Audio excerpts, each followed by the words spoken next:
All right, good evening, everyone, and thank you for joining us. Just a few housekeeping items before we get started. Please note that this public meeting is being recorded, and we look forward to sharing information with you about the study, responding to your questions, and listening to your comments. After the presentation, we'll provide instructions on how you can submit comments or ask questions to the study team during the meeting or after the meeting during the comment period. Participants joining us via their computers on Zoom or through their phones are currently muted. I'll describe the meeting format and how to participate in just a moment. But first, if you are having any technical issues right now, you may need to hang up or log off, then redial or reconnect.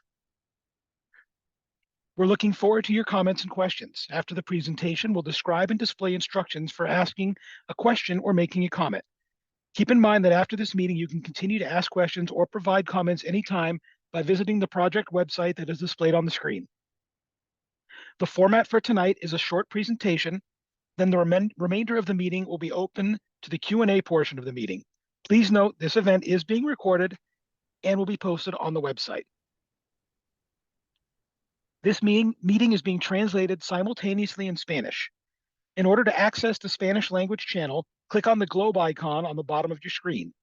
If you are logged on using an iPad or iPhone, use the three dots to access the menu and select Language Interpretation. Then select the Spanish language channel. If you don't want to hear the English in the background, click on Mute Original Audio. And now I will turn things over to Rosario to go over those instructions in Spanish. Buenas noches. Eso es un anuncio para avisar que esta sesión cuenta con interpretación simultánea en español. Para seleccionar el idioma, tiene que ir a la barra inferior de Zoom, seleccionar el icono de interpretación que tiene símbolo de globo. Y si están conectados a través de un iPad o un iPhone, tienen que hacer clic en los tres puntos para desplegar el menú y seleccionar el idioma, en este caso español. Si no quieren escuchar el idioma original, que es el inglés en el fondo, pueden hacer clic en Mute Original Audio, que es silenciar el audio original. Gracias. Thank you very much, Rosario. And with that, I'm going to hand things over to Danton to get us started. Danton? Thank you, Randy. Welcome to this meeting tonight. My name is Danton Bean. I work for HDR. I'm their project manager. Mark Salazar, who works for the New Mexico Department of Transportation and is the project development engineer, wanted to be here tonight and welcome you to the meeting, but he's not feeling well, so I'm filling in, doing the welcome.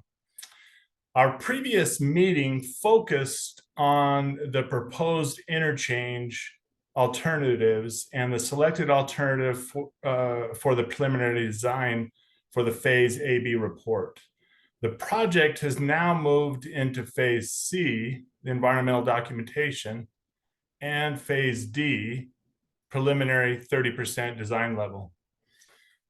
This presentation will provide an update on the environmental status and the current available and the current design information. We appreciate your attendance today and look forward to your input after the presentation. So let's jump to the agenda for today's meeting. First, we will introduce the team.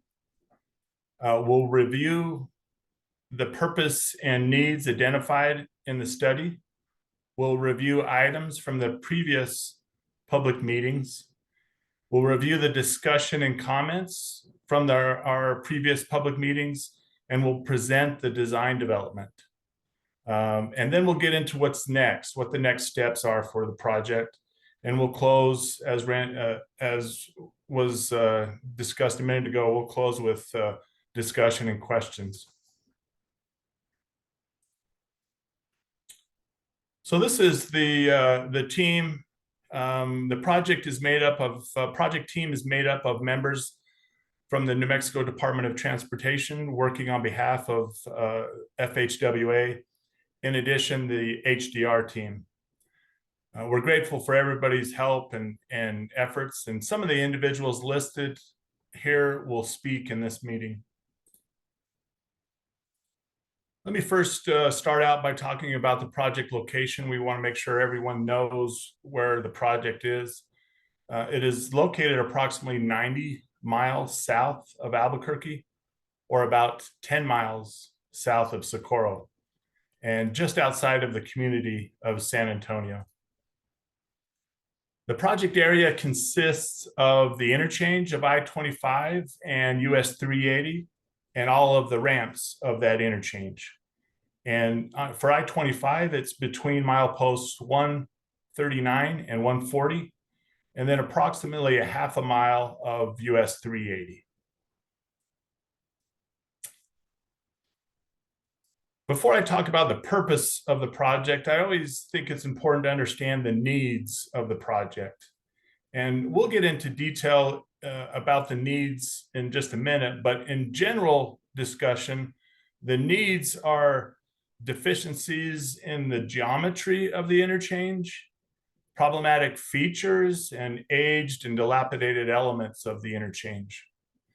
So the purpose will be to improve the safety, and it'll be important to stay focused on that purpose as the project develops.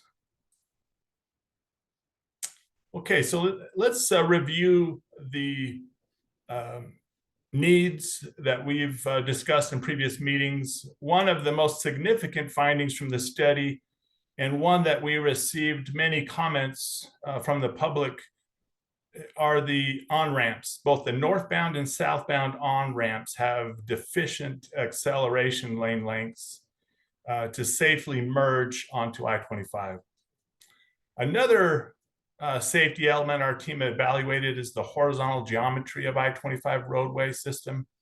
As the roadway alignment curves, the roadway surface is sloped or super elevated to help drivers maintain speed and stay safely on the road through the curve. Super elevation means to raise the outer edge of the pavement above the inner edge. And the speed limit on I-25 has increased since it was constructed, and now the existing travel lanes along the curve between US 380 and Walnut Creek do not meet current design standards. So the deficient super elevation along I-25 is shown in the blue highlighted in this picture. So now let's talk about the bridge findings. There are 5 bridge structures in the project area. Bridge number 3168 was built in 1939 and is a concrete box culvert that carries the southbound off-ramp over Walnut Creek. And this structure was a key contributor to the flooding that occurred several years ago, and we'd like to remove it from the bridge inventory. The remaining 4 bridges were constructed in 1964 and carry I-25 traffic over US 380 and Walnut Creek, and those structures are reaching the end of their design life and will be replaced. Now I'm going to pass it on to Andrew to talk about the findings with the drainage discipline. Yes, good evening, everyone. My name is Andrew Wong, and I'm the drainage engineer for this project. As we approached the drainage analysis for this area, we discovered several significant issues relating to the existing drainage conditions. 4 of the culvert crossings through the interchange were found to be undersized compared to the peak design storms. The most notable Danton mentioned is that 20-box culvert that's classified as a bridge for that southbound off-ramp over Walnut Creek. You can see in the image in the bottom right-hand corner that according to our hydraulic analysis, this structure can be expected to back up as the water tries to pass through it, and that forces water to the south and ultimately toward the US 380 I-25 bridge. And as many of you that may live in the area know, this is what was reported to have occurred during the 2018 flood in the area. The other major challenge that is experienced at the interchange is the scour at the I-25 mainline bridges over Walnut Creek. There is sufficient capacity to convey all the peak flows through, but the existing bridges deal with a lot of scour at the piers and at the abutments. There used to be riprap protection to protect the sides of the channel, but most of that has washed away, and the bridge piers have several feet more exposed than was originally designed for. The DOT does have another project to address these issues in the short term, but our proposed design will seek to address these issues long term. So that's it for our existing conditions description. So we'll turn it back now to Randy to talk about some of the comments we've received so far. Thank you, Andrew. On November 16th, 2022, we hosted the initial public meeting to introduce the study. Between November 3rd and December 15th, 2022, we received 41 questions and comments, including 12 during the virtual public meeting. A majority of the comments we received expressed concern about the current on-ramps, in particular the northbound ramp. Improving the visibility and the safety of this stretch of highway was very clearly a priority for everyone, in addition to how the improvements will address flood control issues. On May 18th, 2023, we hosted the second public meeting to introduce the study. Between May 18th and June 17th, 2023, we received 28 questions and comments, including 4 during the virtual public meeting. Similar to the first public meeting, the majority of the comments focused on safety and drainage issues. People wanted to know about potential construction timelines and business impacts as well. It is important to note that we are listening to what the community is saying, and your comments are very much appreciated. The study team takes every comment we receive seriously, and we put a lot of value on what you have to say. The good news is our study team and the public are on the same page. Safety is our #1 concern. The issues that were brought up around the northbound on-ramp, the visibility issues, and the geometry of the ramps are all areas that our team has identified as an issue that will be addressed by this study. When it comes to questions about traffic and traffic control plans, those plans will be developed in the final design phase of the project. Maintaining all of the movements in the interchange will be a priority for the design team.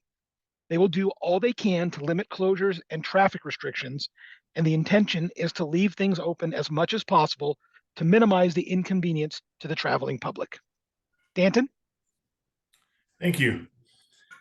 So I want to give you a little update on some of the other work that the DOT is doing in the area of this project.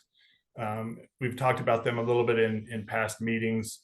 The first update is related to what Andrew just talked about, and their improvements pertaining to Walnut Creek. The New Mexico DOT currently has a project in place to mitigate the erosive conditions at Walnut Creek. Improvements consist of grading, installation of concrete drop structures, gabions, riprap, median drop inlets, and culvert pipes. The construction for these improvements is anticipated to begin in the spring of next year, of 2024. The second update pertains to the existing I-25 northbound and southbound entrance ramps. The existing ramps provide deficient acceleration length and merging distance, poor sight distance, and geometry. The New Mexico DOT will be installing advanced signage for I-25 traffic to utilize the passing lane when approaching the entrance ramp merging area. Signs will be installed within the next couple of months. Here is a layout of what these new signs, the new signs that will be installed. The third update pertains to pavement preservation. The DOT was able to secure funding for a pavement preservation project on I-25 from milepost 140 to milepost 150. And it is anticipated to begin construction late spring of next year, of 2024. So here's an exhibit showing the I-25 pavement preservation limits. All right, so let's get back now to talk about the San Antonio Interchange Project. As an update, we've completed the study phase and are now in the environmental and preliminary design phases of the project. The environmental phase investigates the biological and cultural resources in the area. The preliminary design phase develops the selected alternative from the study phase to a 30% design level. So the purpose of our meeting today is to give you an overview or an update on the development that's happened here. So let's review the alternatives that were proposed and evaluated in the study. One of the alternatives is the no-build alternative, and it is always considered in the development of project. The no-build means that no improvements or modifications would occur. The study team also developed 3 different build alternatives to address and mitigate the issues we've talked about in the roadway, drainage, and bridge structures. The alternatives include the alternative 1, which is an enhancement to the existing geometry. Alternative 2 is a tight diamond interchange geometry with US 380 alignment staying on its existing alignment. And then alternative 3 is a tight diamond interchange geometry with an adjustment to the US 380 alignment. So alternative 3 was selected in the study phase because of the improvements for safety, and also because of the comments that have been received and discussions from the public. So again, we appreciate your comments and input. So now we're going to go to the design team to discuss more about this alternative. Antonio? Thank you, Danton. The selected alternative improves the safety in the project area by adding acceleration and merge lanes for the northbound and southbound on-ramps. It also reconstructs I-25 through the horizontal curve to improve the super elevation to current standards. It also replaces the I-25 and US 380 bridge, as well as I-25 and Walnut Creek Bridge. It removes the concrete box culvert crossing at Walnut Creek.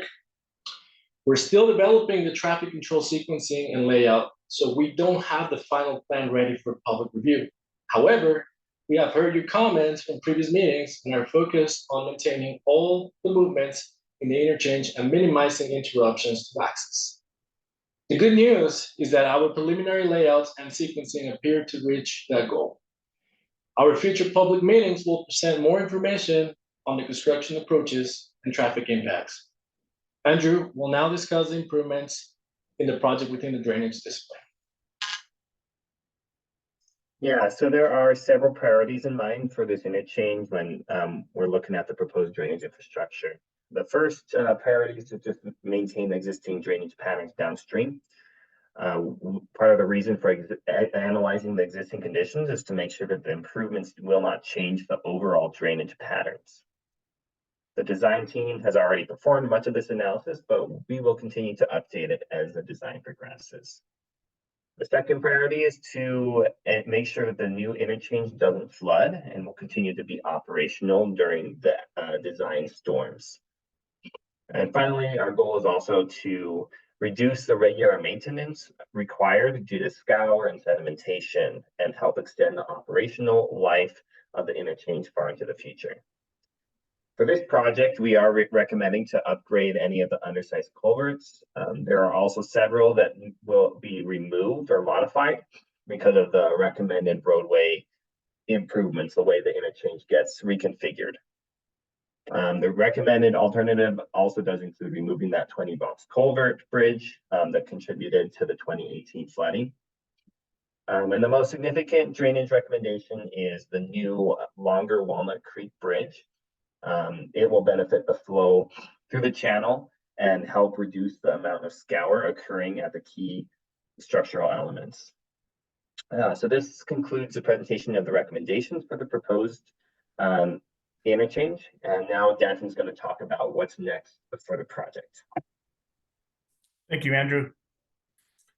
So the preliminary design, or the 30% design level work, is complete. One of the big achievements of that effort was the development of a construction cost estimate. That allows the DOT to program the funding or search for that funding and program it. The other work that's in progress are the resource surveys for the environmental documentation. That's happening now, and the documentation will wrap up shortly after those surveys. The next step will be to move into final design. That will be initiated once there is project funding, which the timing of that is uncertain at this point. The construction schedule is also uncertain due to that absence of funding. With that, I'm going to hand it back to Randy, who will give us some instructions on how to do the questions. Thank you, Danton. Our public comment period extends through January 13th, and there are a number of ways you can provide comments. At tonight's meeting, you may ask the study team questions. We will try to take questions in the order they were received. If you aren't ready to comment tonight and would like to take more time to provide your feedback, you can provide comments online via the project website at www.dot.gov/I-25-San Antonio-study. You can comment on the project phone line at 505-357-7327. You can email your comments to I-25SanAntonio@hdrinc.com. And you can mail your comments to I-25 San Antonio Study, care of HDR, 2155 Louisiana Boulevard Northeast, Suite 3000, Albuquerque, New Mexico, 87110. All comment methods are considered equal and must be received by January 13th to be recorded in the meeting summary. Comments are always welcome throughout the study. To verbally make a statement or ask a question, we ask that you please virtually raise your hand. To do that, using your Zoom app through your internet browser, mobile phone app, or your Zoom desktop app, simply follow the instructions on the screen. If you would like to ask your question or make a statement, click the button that says Raise Hand. When you are called, the moderator will ask you to unmute your mic and allow you to speak. When you're finished, the moderator will mute your line again, and we ask that you lower your hand by clicking on the raised hand icon again. For those joining us online, all these Zoom instructions are up on your screen. If you are joining by phone as a call-in participant, press *9 if you'd like to ask a question or make a comment. This gives us a hand raised signal. When it's your turn to speak, we'll call on you, and you can press *6 to unmute your line when prompted. When you finish speaking, you can press *9 again to put your hand down. If you've joined us using one of the Zoom applications, you may also choose to submit your question or comment in writing using the Zoom Q&A feature. These instructions are displayed on the screen. Remember, if you are joining by phone, press *9 if you'd like to ask a question or make a comment, and that will give us the hand raise signal. We will do our best to respond to questions in the order they are received.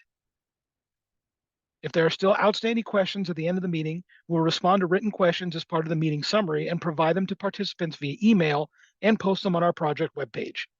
For those on the phone, you may submit questions or comments by phone or other methods following the meeting. And with that, if anybody has any questions, please raise your hand and we'll answer them as best we can.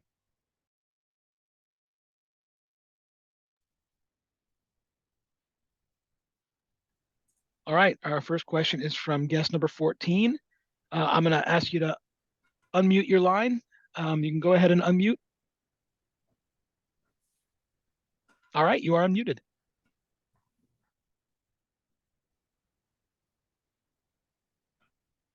If you are speaking, we cannot hear you.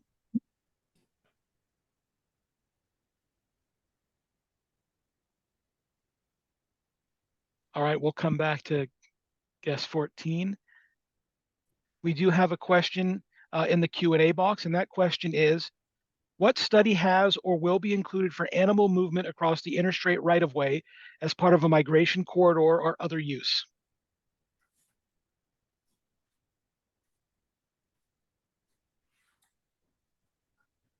Yeah, at this point, we haven't identified any of those yet. It sounds like whoever provided that comment, asked that comment, is aware of some, animals crossing that area. I would think that the Walnut Creek area, which is significantly lower than the roadway system, would be a perfect place for the wildlife to cross without having interference with, with the vehicles. I would expect they would naturally go that way. I don't know if anybody else if that answered your question, or if you had something else there on that topic you were thinking of specifically. This is Maria Altimus, environmental planner with HDR. There will likely be a discussion of wildlife movement in the biological evaluation. In addition to that, and Dan, please confirm, but the new structures that'll be placed will not inhibit wildlife movement and it won't change anything that's already occurring. Yeah. Thanks, Maria. All right. I'm going to try guest number 14 again. Go ahead and unmute your line.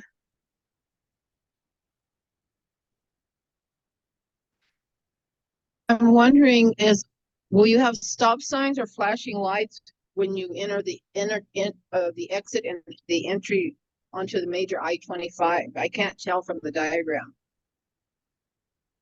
So the entrance ramps, when they merge with I-25, they will have their own lane, acceleration lane and merge lane. So there'll be a distance where that ramp will be parallel to I-25, and you'll have a chance to get up to speed and then merge into traffic. And that's really a common modern layout for entrance ramps. And so it allows for that.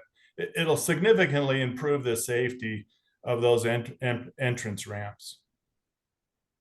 Okay, thank you.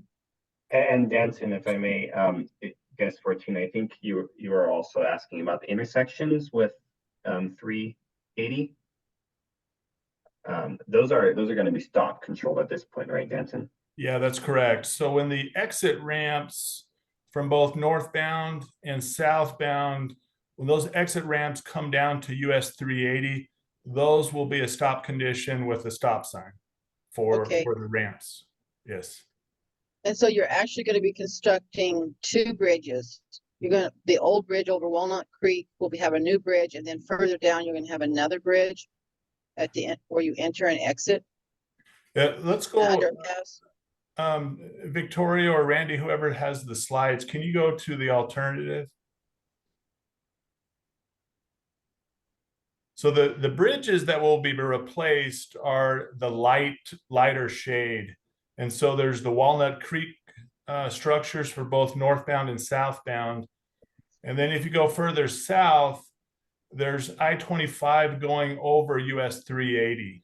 And so there's structures that will be built there. The existing US 380 bridges will be taken out, will be demolished, and so they're being replaced.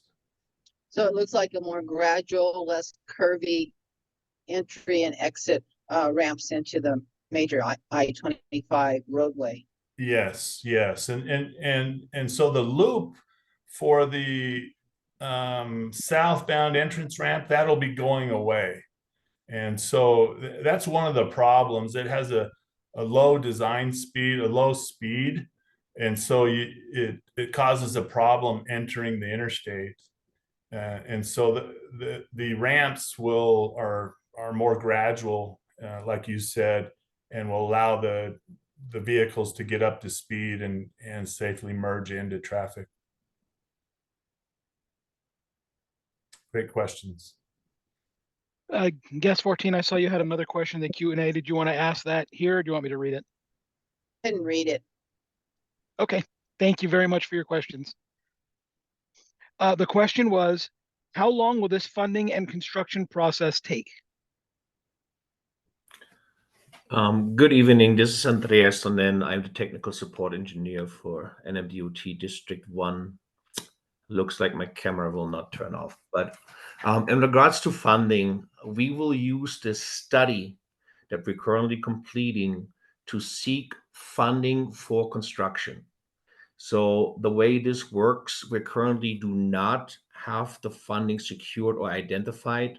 So we're looking currently in the program into the fiscal years of FY 28-29. So what that means, we do not have a determined date. As close as we get to these years and we find funding, we can move this potentially forward. If we cannot find the funding, this project potentially could be pushed backwards. In terms of construction length, Aaron, you have for an interchange, we're normally, in my opinion, we're looking at a year and a half for a project like this. Can you confirm this, sir? Yeah, this is Aaron Chavarria, NMDOT district engineer. That is correct, Andres. We're probably looking at a year to a year and a half at most to construct this project.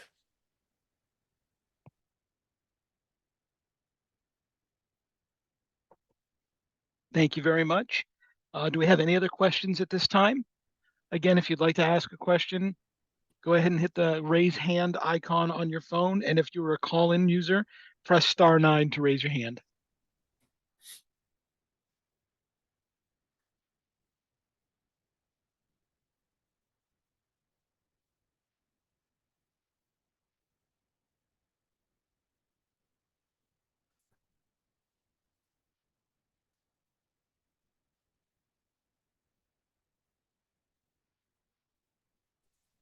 All right, we have a question from a call-in user. So this is the last digits of the phone number are 1527. Go ahead and press *6 to unmute your line, and you are unmuted. Hi, this is Stephanie Sickler. I was curious, I believe I heard that you said fiscal year 28-29. Was that correct?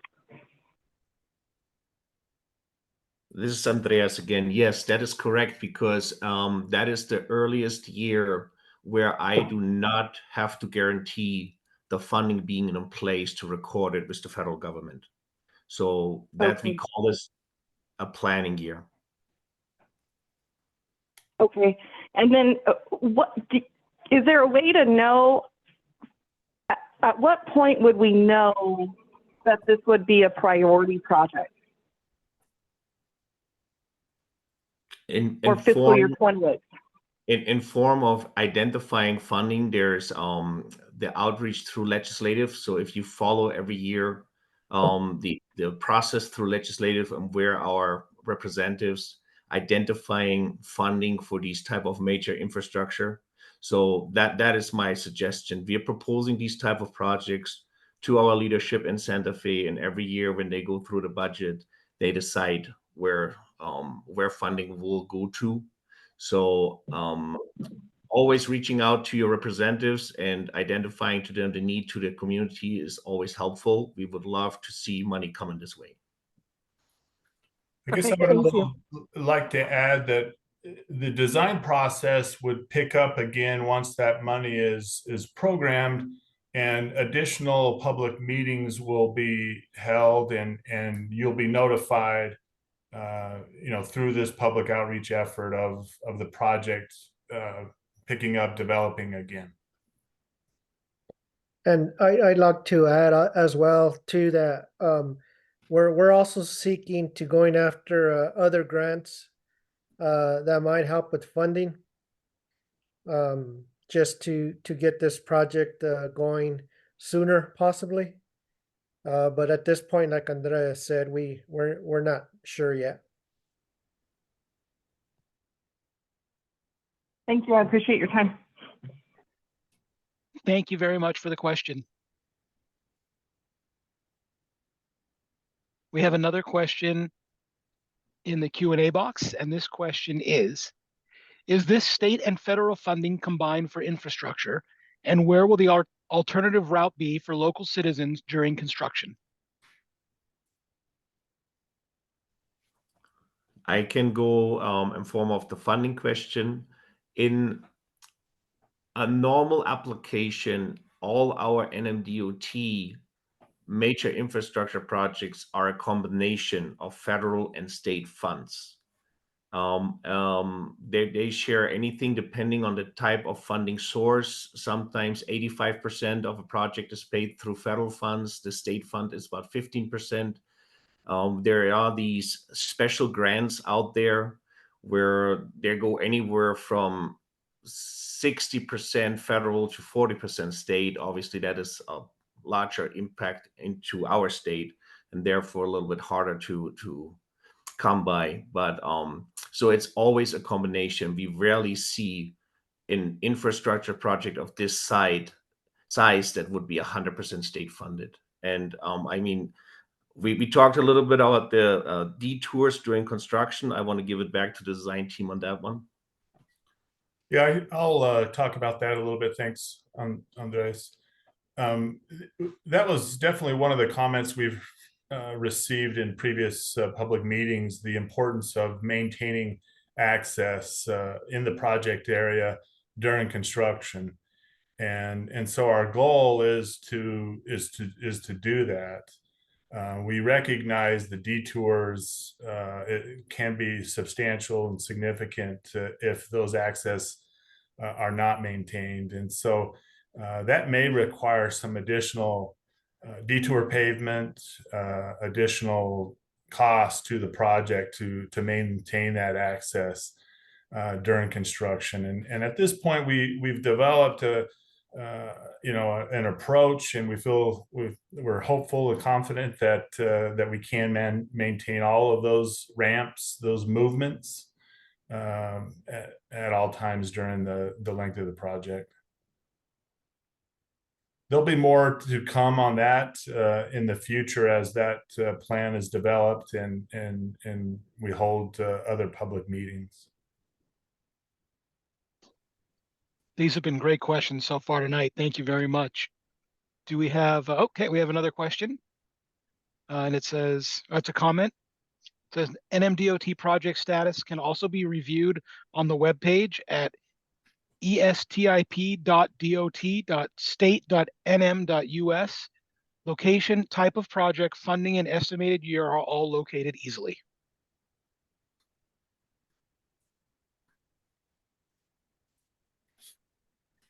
Do we have any other questions at this time? Again, if you're calling from the phone, you can press *9 to raise your hand.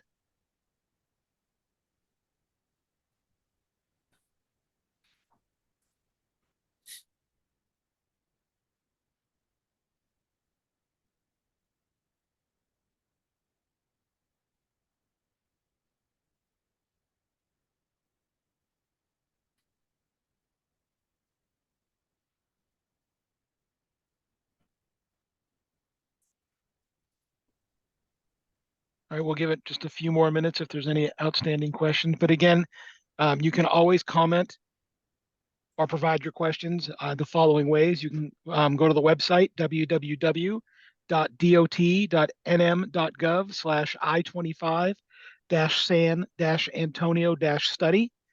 You can call the hotline at 505-357-7327. You can email at I-25SanAntonio@hdrinc.com, or you can send it through the mail at I-25 San Antonio Study, care of HDR, 2155 Louisiana Boulevard Northeast, Suite 3000, Albuquerque, New Mexico, 87110. And again, all comments need to be received by January 13th, 2024 in order to go into the project summary.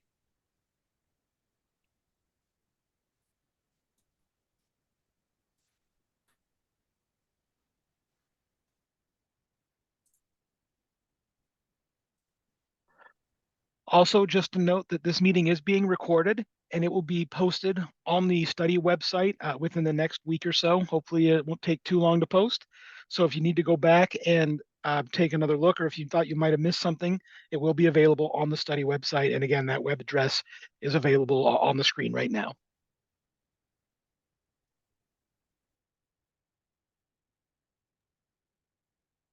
All right, I have a question in the box. And it is, will there be any design or art elements to the overpass to reflect the local interest of Bosque Apache cranes?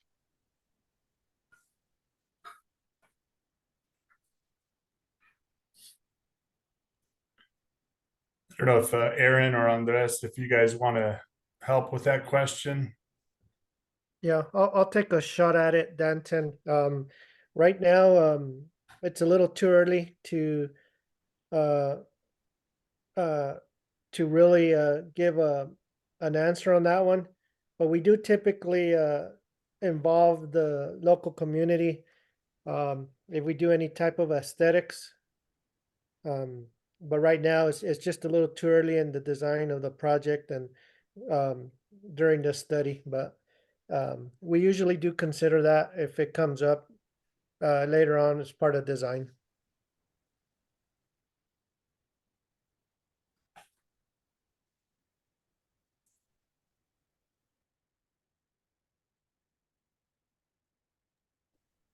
All right, we have a caller with their hand raised. Go ahead and unmute your line by pressing *6, and you're unmuted. It's Stephanie Sigler again. It's not a question, it's more of just a statement or sort of plea of when you're looking at this, of just please think about that 380 is the heartbeat of San Antonio. And anytime that closes, it's a huge impact on, understandably, a very small group of people, but it could be life impacting on some of the businesses. And so it's just a restatement of many times this has been stated in multiple meetings, but I just want it on the record one more time. Yeah, we appreciate that comment. We appreciate the, raising or making sure that we hear that. And so I think that's great. We'll get that recorded and do like I said before, I think in the traffic control or maintenance of traffic plan, we recognize the importance of doing that. We'll do everything we can. Thank you. Thank you very much for that.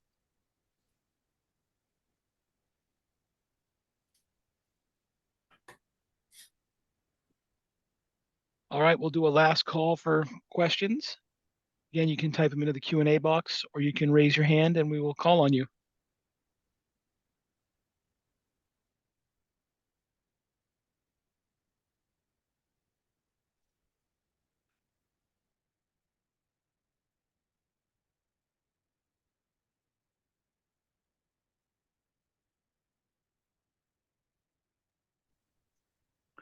Okay, I don't see any additional questions at this time. So we want to thank you for your time. And Dan, you want to say anything to close it out?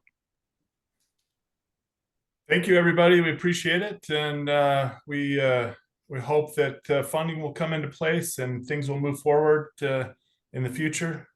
But again, thank you for your comments and attendance today. And just one last reminder that you can still make comments through January 13th through any of the ways available on the screen. And as we stated, we really appreciate the comments and questions, and they do make a difference in our study. So, and I see one more. The comment in the box is thanks for the session, for publicizing it. We thank you for your attendance, and we appreciate everybody taking the time this evening. Thank you very much, everyone. Have a great rest of your night.